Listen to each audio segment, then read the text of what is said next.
अस्सलाम वालेकुम नाज़रीन, माया सनागुल तांडीसिरिया हो न्यू मेरान न्यूज़ रुकयूता खबरन डा खबर शामिल की पिया छोर में रिपोर्ट एसआर सोडो जी छोर वे जो गोठ हाजी मोहम्मद सुमरो क्रिकेट ग्राउंड ते करायल इंटर सिटी स्कूल टेप बाल क्रिकेट टूर्नामेंट जो final match degree college cricket club छोर ऐं अल अता क्रिकेट क्लब हाजी मोहम्मद सुमरो विच में थियो।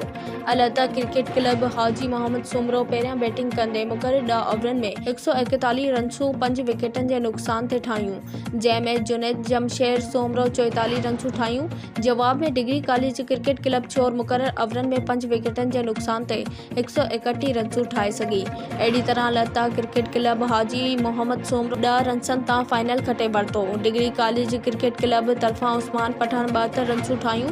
आख़िर में महिमान ख़ास उस्ताद जमशेद सोमरो, शाहनवाज़ सोमरो, ईसा सोमरो, यूसुफ पठान, हनीफ मंगरियो, अज़ीज़ सोमरो ऐं ॿियनि पारां विनर टीम जे कप्तान ज़ाहिद जमशेद सोमरो खे विनर ट्रॉफी ऐं कैश प्राइज़, रनर टीम जे कैप्टन मुर्तज़ा नौरी खे रनर ट्रॉफी ऐं cash prize, man of the match Ali Soomro, man of the series Zahid Jamshed Soomro, best wicket keeper Junaid Soomro खे ट्रॉफी ॾिनियूं।